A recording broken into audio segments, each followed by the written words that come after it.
Hello Leute und herzlich willkommen. നമുക്ക് ഒരുമിച്ച് German പഠിക്കാം. എനിക്കറിയുന്ന കാര്യങ്ങൾ സിമ്പിളായിട്ട് നിങ്ങൾക്ക് കൂടി എക്സ്പ്ലെയിൻ ചെയ്യാൻ ഞാൻ ശ്രമിക്കാം. അപ്പോൾ ഇനി സമയം കളയാതെ ലെറ്റ്സ് ഗെറ്റ് സ്റ്റാർട്ടഡ്. പിന്നെ നിങ്ങൾക്ക് ഈ വീഡിയോസ് ഇഷ്ടപ്പെടുവാണെങ്കിൽ ലൈക്ക് ചെയ്യാനും സപ്പോർട്ട് ചെയ്യാനും മറക്കല്ലേ. വൊക്കാബുലറി സീരീസിലെ പുതിയൊരു വീഡിയോയിലേക്ക് സ്വാഗതം. ഇന്ന് നമ്മൾ air, water and soil pollution, ഈ 3 പൊല്യൂഷൻ റിലേറ്റഡ് ആയിട്ടുള്ള കുറച്ച് വേർഡ്സാണ് പഠിക്കാൻ പോകുന്നത്. ആദ്യം തന്നെ നമുക്ക് എയർ പൊല്യൂഷൻ നോക്കാം. അപ്പം എയർ പൊല്യൂഷൻ എന്ന് വെച്ചാൽ എന്താണ്? ഡി ലുഫ്റ്റ് ഫെർഷ്മുട്സുങ്. ഡി ലുഫ്റ്റ് ഫെർഷ്മുട്സുങ്, അതാണ് എയർ പൊല്യൂഷൻ. ലുഫ്റ്റ് എന്ന് പറഞ്ഞാൽ എയർ, ഫെർഷ്മുട്സുങ് എന്ന് വെച്ചാൽ പൊല്യൂട്ട് ചെയ്യുക. എയർ പൊല്യൂഷൻ ഈ 2 വാക്കും ഒരുമിച്ച് എഴുതിയേ ഉള്ളൂ കേട്ടോ. ഡി ലുഫ്റ്റ് ക്വാളിറ്റേറ്റ്. ഡി ലുഫ്റ്റ് ക്വാളിറ്റേറ്റ് എന്ന് വെച്ചാൽ എന്താണ്? Air quality. Dare smog. Dare smog. Smog എന്ന് വെച്ചാൽ എന്താണ്? പുകയും മഞ്ഞും കൂടെ ഉള്ള ഒരു അവസ്ഥ, കാണാൻ പറ്റാണ്ട് ഇങ്ങനെ ഇതായിട്ടിരിക്കുന്ന അവസ്ഥ. ഡി അബ്ഗാസ. ഡി അബ്ഗാസ. അബ്ഗാസ എന്ന് വെച്ചാൽ എക്സോസ്റ്റ് ഫ്യൂംസ് അല്ലെങ്കിൽ എമിഷൻസ്. അപ്പം നമ്മൾ വണ്ടിയൊക്കെ ഓടിക്കുമ്പോൾ വണ്ടിക്കകത്തുനിന്ന് വരുന്ന പുക അല്ലെങ്കിൽ ചിമ്മിനിക്കകത്തുനിന്ന് വരുന്ന പുക, അതൊക്കെ അബ്ഗാസയാണ്. ഇനി ഡി എമിസിയോൺ. ഡി എമിസിയോൺ, ഇതും എന്താണ്? അബ്ഗാസെ തന്നെയാണ് അല്ലേ, എമിഷൻസ് ആണ്. ഡെയർ ഫൈൻ സ്റ്റൗബ്. ഡെയർ ഫൈൻ സ്റ്റൗബ്. പാർട്ടിക്കുലേറ്റ് മാറ്റർ അല്ലെങ്കിൽ ഫൈൻ ഡസ്റ്റ്. ഫൈൻ സ്റ്റൗബ്. സ്റ്റൗബ് എന്ന് വെച്ചാൽ പൊടി, ഡസ്റ്റ് എന്നൊക്കെയാണ് അർത്ഥം. ഫൈൻ എന്ന് വെച്ചാൽ ചെറുതായിട്ടുള്ളത്, കുഞ്ഞു സാധനങ്ങൾ. അപ്പം ഫൈൻ സ്റ്റൗബ് എന്ന് വെച്ചാൽ എന്താണ്? ഫൈൻ ആയിട്ടുള്ള ഡസ്റ്റാണ്. ഡി ഷാഡ്സ്റ്റോഫർ ഇൻ ഡെയർ ലുഫ്റ്റ്. ഡി ഷാഡ്സ്റ്റോഫർ ഇൻ ഡെയർ ലുഫ്റ്റ്. എയർ പൊല്യൂട്ടൻസ്, എയറിലുള്ള അല്ലെങ്കിൽ വായുവിലുള്ള ഷാഡ്സ്റ്റോഫ്, ഉപദ്രവകാരിയായ സ്റ്റഫുകൾ, അതാണ്. ഡി ആറ്റം വേഗ്സ് എർക്രാങ്കുങ്ങൻ.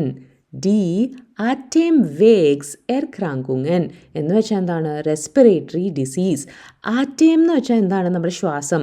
വേഗ് എന്ന് വെച്ചാൽ പോകുന്ന വഴി. എർക്രാങ്കുങ്ങൻ അസുഖം. അപ്പോൾ നമ്മുടെ റെസ്പിറേറ്ററി സിസ്റ്റത്തിനുള്ള അസുഖങ്ങളാണ്. ദാസ് ഓസോൺ ലോഹ് എന്ന് വെച്ചാൽ എന്താണ്? ഓസോണിലുള്ള ഹോൾ അല്ലെങ്കിൽ ഓസോൺ പാളിയിലുള്ള തൊള്ളകൾ അല്ലേ. ദാസ് ഓസോൺ ലോഹ്. ഡി ഓസോൺ ഷിസ്റ്റ്. ഡി ഓസോൺ സിസ്റ്റ് എന്ന് വെച്ചാൽ എന്താണ്? ഓസോൺ പാളി, ഓസോൺ ലെയർ. അപ്പം എയർ പൊല്യൂഷനായിട്ട് റിലേറ്റഡ് ആയിട്ടുള്ള കുറച്ച് വാക്കുകൾ പഠിച്ചു എന്ന് വിചാരിക്കുന്നു. നമുക്ക് അടുത്തത് വാട്ടർ പൊല്യൂഷൻ നോക്കാം. ഡി വാസർഫെർഷ്മുട്സുങ്. Water pollution. ദാസ് വാസർക്വാലിറ്റേറ്റ്. ദാസ് വാസർക്വാലിറ്റേറ്റ്, വാട്ടർ ക്വാളിറ്റി. ദാസ് അബ്വാസ. അബ്വാസ എന്ന് വെച്ചാൽ എന്താണ്? വേസ്റ്റ് വാട്ടർ, സ്യൂവേജ് അല്ലേ. അപ്പം നേരത്തെ നമ്മൾ അതുപോലത്തെ ഒരു വാക്ക് ഇവിടെ കണ്ടത് അബ്ഗാസ് അല്ലേ. ഗ്യാസ് അവിടെ വേസ്റ്റ് ഗ്യാസസ്, ഇവിടെ വേസ്റ്റ് വാട്ടർ. ഫെർഷ്മുട്സ്റ്റസ് വാസ.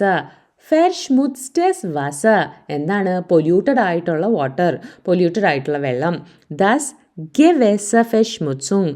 ദാസ് ഗെവെസർഫെർഷ്മുട്സുങ് എന്ന് വെച്ചാൽ എന്താണ്? Water body pollution. ഇപ്പം നമ്മുടെ സീ അല്ലെങ്കിൽ റിവർ ഒക്കെ പൊല്യൂട്ട് ആവുന്നതിനെയാണ് പറയുന്നത്. ഡി ഗെവെസർഫെർഷ്മുട്സുങ്. ദാസ് ഗ്രൂണ്ട്വാസർഫെർഷ്മുട്സൻ.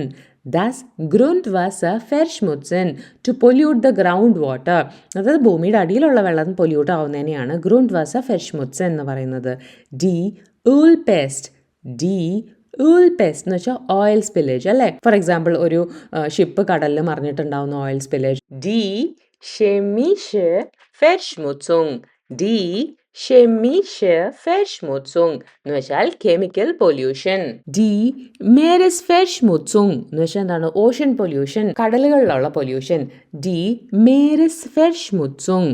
ഇനി നമുക്ക് സോയിൽ പൊല്യൂഷൻ അല്ലെങ്കിൽ ലാൻഡ് പൊല്യൂഷൻ ആയിട്ടുള്ള കുറച്ച് വേർഡ്സ് നോക്കാം. ഡി ബോഡൻ ഫെർഷ്മുട്സുങ്. ഡി ബോഡൻ ഫെർഷ്മുട്സുങ്. ബോഡൻ എന്ന് വെച്ചാൽ തറ അല്ലേ. അപ്പം സോയിൽ പൊല്യൂഷനെ ബോഡൻ ഫെർഷ്മുട്സുങ് എന്നാണ് പറയുന്നത്. ഡി ബോഡൻ ക്വാലിറ്റേറ്റ്. ഡി ബോഡൻ ക്വാലിറ്റേറ്റ്, സോയിൽ ക്വാളിറ്റി. കണ്ടാമിനേറ്റർ ബോഡൻ. കണ്ടാമിനേറ്റർ ബോഡൻ എന്ന് വെച്ചാൽ കണ്ടാമിനേറ്റഡ് സോയിൽ. ഡി ഇറോസിയോൺ. ഡി ഇറോസിയോൺ, ഇറോഷൻ. ഇറോഷൻ ആണ് സോയിൽ ഇറോഷൻ അല്ലേ, മണ്ണൊലിച്ചു പോക്ക്. ഡി വൂസ്റ്റൻ ബിൽഡിംഗ്.